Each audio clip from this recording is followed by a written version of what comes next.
Hey guys, I'm Alex. Thanks for clicking and welcome to this advanced vocabulary lesson on 5 nouns to sound smart.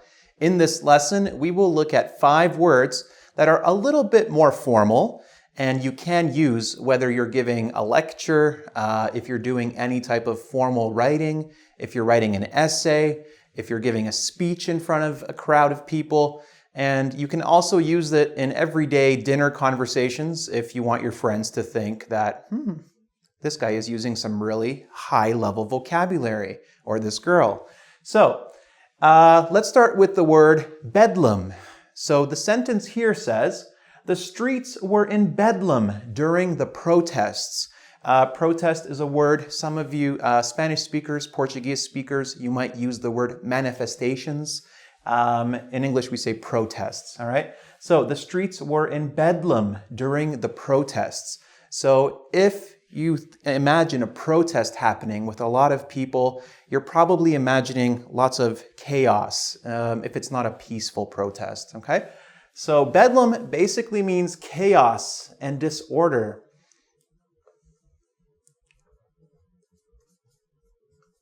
Something that is not organized, and we often use the preposition in before bedlam. So it was in bedlam, or the streets were in bedlam, or it's bedlam in here. It's chaos, it's disorder, okay? The next noun is gall, okay? So if we look at the sentence, she had the gall to call me lazy. So if someone calls you lazy, you're probably very offended, and you think, I can't believe that person said that. I can't believe they had the nerve, okay, to actually say that. So gall basically refers to the bold courage or the nerve to say something. So it refers to your nerve or bold courage. Okay.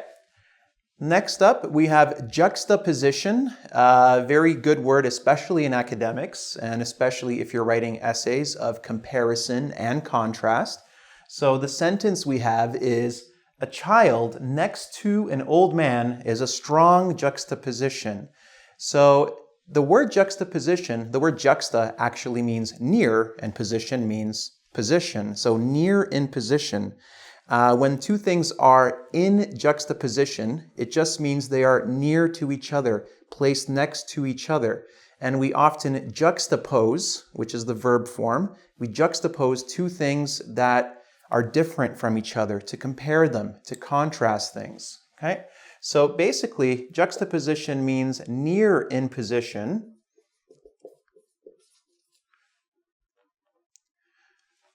And commonly this word is used when you want to compare and contrast two things that are not the same, that are not alike. So you place things in juxtaposition with one another, near to each other, and then you can compare them, contrast them. Okay? Next up, quagmire. If we have this sentence, the war has created a quagmire. So when you think about a war happening anywhere in the world, it's probably a very difficult situation for citizens, and that is precisely what a quagmire is that it's a difficult, hard situation that is difficult to escape, that is difficult to get out of. All right, so a quagmire, we're going to say a difficult situation. Okay, so think about being stuck in like mud and you can't really escape, or it's difficult to escape the mud. And specifically, we more talk about the situation of, wars or personal situations that are quagmires. And finally, we have rabble.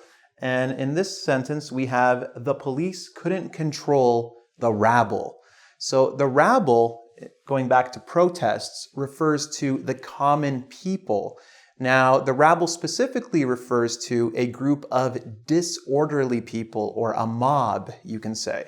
So rabble is basically a mob of common people or citizens.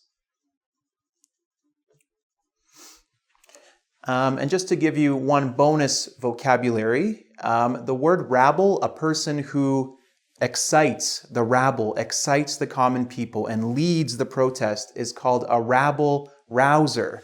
And I'm going to write that here for you guys. A rabble rouser.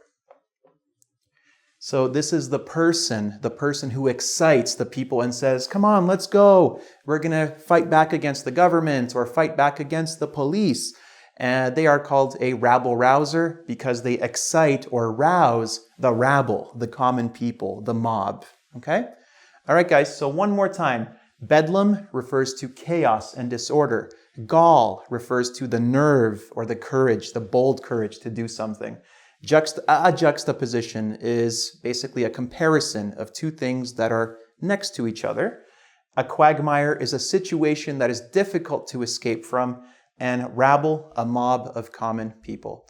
So, as always, if you'd like to check your understanding of this vocabulary, you can do the quiz on engvid.com, and don't forget to subscribe to my YouTube channel. I'll see you guys next time.